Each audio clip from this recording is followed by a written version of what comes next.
Good Sunday afternoon, everyone. This is David Stevens. It is about noon on Sunday, and I want to go ahead and give everyone a weather update for today here, and I'll go ahead and leave this video in a live stream so you can watch it while you're watching the current conditions and radar there. Currently, right now, we do need to take a look at the severe weather situation here. First of all, we'll talk about the extreme heat warning that's in effect for a good portion of Kansas, pretty much all central eastern Kansas from Wichita, Manhattan, Topeka, and then most of Missouri, so Kansas City, Columbia, Springfield, St. Louis, and into Arkansas, down to Memphis. Now this is going until 7 p.m. on Thursday. I'm expecting heat indexes from 105 to 110 in this region pretty much all of next week, so it's going to be very hot in that region. We also have heat advisories around the heat warning as well. And we also have in the green area a flood watch. Now this is going for pretty much until noon Monday for a lot of these locations here. You can get rainfall rates up to about 2 inches an hour in some spots here. Total precipitation throughout the region will generally be under an inch in most spots, but we could have some locations over an inch as well. We also have heat stretching into the east, so along the east coast and into Florida, those heat advisories expire this evening. Same thing in New Orleans; those expire this evening around, I believe, 6 p.m. or so. Yeah, I believe so. So this evening, okay, that's the bottom line. So not stretching, but zooming out here, as you can see throughout the country, that's pretty much the weather hot spots here. Now we do have up into Minnesota there to talk about. We do have some air quality issues thanks to the wildfire smoke up there. And then we do have the showers and thunderstorms in Dakota. Now I want to go ahead and switch gears and talk about the upcoming weather here, and in the meantime we'll go ahead and take a look here at our satellite radar, get an idea of the conditions across the country, at least right now as of this recording here. And we do see a few areas to talk about again through the Dakotas that's producing some lightning, down to Kansas City. Now Kansas City region here, we are picking up some lightning as well. The main area right now of precipitation is through the St. Joseph area, so you can get about half an inch of rainfall from this storm today. And then we do have some storms back from Manhattan westward, and this activity will continue generally to push off to the east today.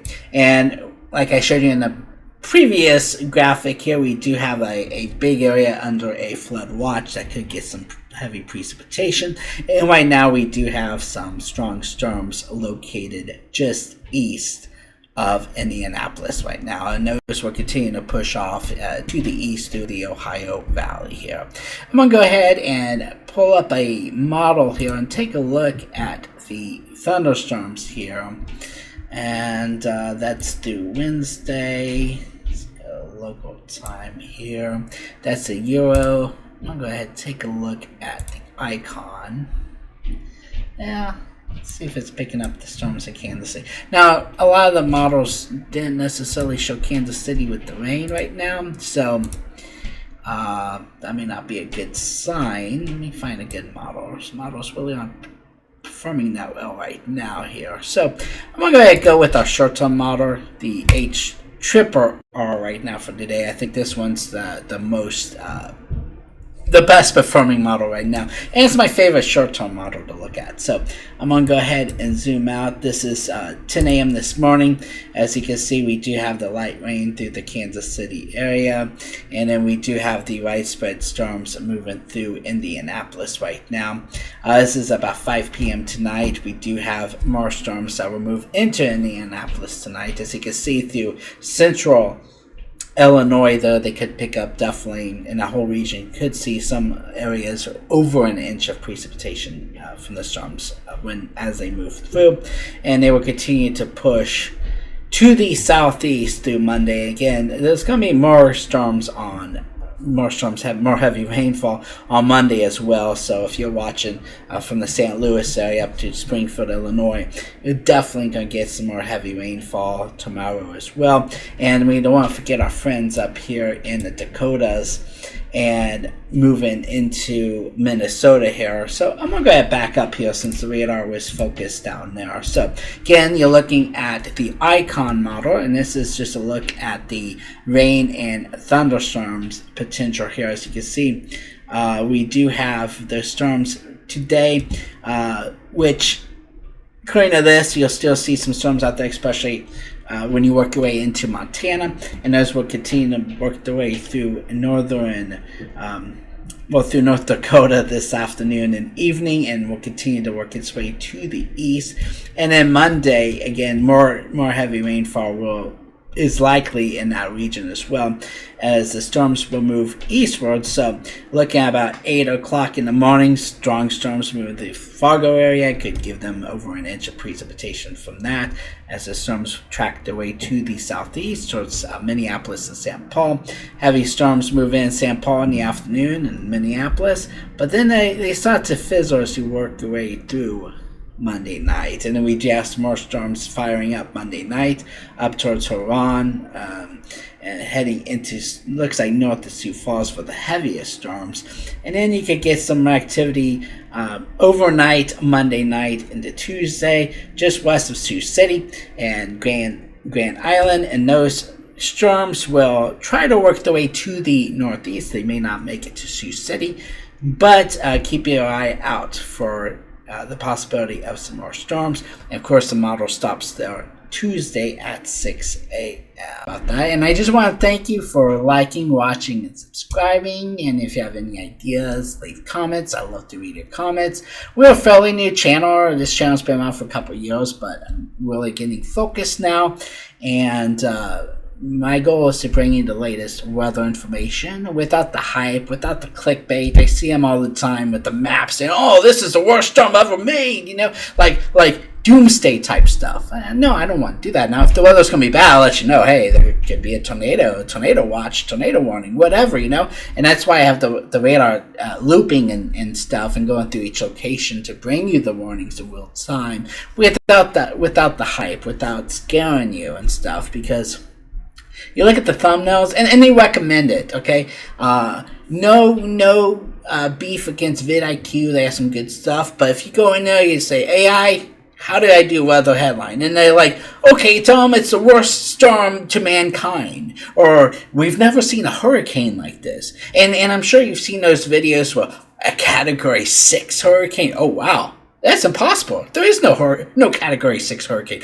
But for clickbait reasons, there is. And sadly, the way YouTube works is those people make a lot of money. They make a lot of money on views. That's why they do it, because they know you click it. They know it's extreme. They'll be like, hey, that's extreme. People click it. And unfortunately, YouTube rewards people that do that. And unfortunately, people that just have a title like, okay, clear skies, there could be a storm developing in a week. You're not going to click on that. That's not extreme. I wish the Facebooks, the YouTubes would make it more based on your credibility, more on your past record. But again, it's all based on engagement, and that's why you get the rage baiters out there that put out stuff to make you like in a bad mood and stuff, and all fired up because they know people interact with that. And leaving comments, every time you leave a comment on those videos, it just boosts it up. And so that video gets seen more and more and more. That's why they do it. Just a little FYI there. I will always shoot straight, If there is a bad storm, yeah, I will say, hey, chance of tornadoes, Same way with the maps, with all the red areas, like, oh my gosh, watch out. Yeah, watch out. But the way they do it is clickbaity. So let me know in the comments. Do you want clickbaity thumbnails and titles, or do you rather me just post like a weather map for the thumbnail to show you, hey, this is what's going on, without making a dramatic map showing, oh, we've never seen anything like this before? Anyway, I apologize for that rant. I just wanted to put that out there right now about how the most people, when I say most, I'm talking about the people that want to create hype and fear and make money. They do it just for the money. But yeah, we gotta pay bills. It costs a lot to have weather equipment and stuff. Yeah, totally get that. I totally understand. But when you're doing it just for a paycheck, um, I just think it's wrong, especially for all the meteorologists at the local stations. If someone puts out a video basically telling them they're going to die, and there's a slight risk of thunderstorms, but not all the ingredients will come together. And then what happens is the local meteorologists get the blame because people remember the extreme stuff they hear. And so they see it shown on Facebook and all over YouTube, and they think, "Oh, wow, we're supposed to have 2 feet of snow." Yeah, that happens a lot in the wintertime. 2 feet of snow, and then they hold the local meteorologist at the TV station. They say, "Oh, you said 2 feet," when they probably said 3 to 6 inches. And that's the thing. So I just wanted to go ahead and just vent a little bit on that. And feel free to leave your comments. Let me know how you feel about the clickbaity weather stuff. You like it? You hate it? Let me know. I hope you have a good day.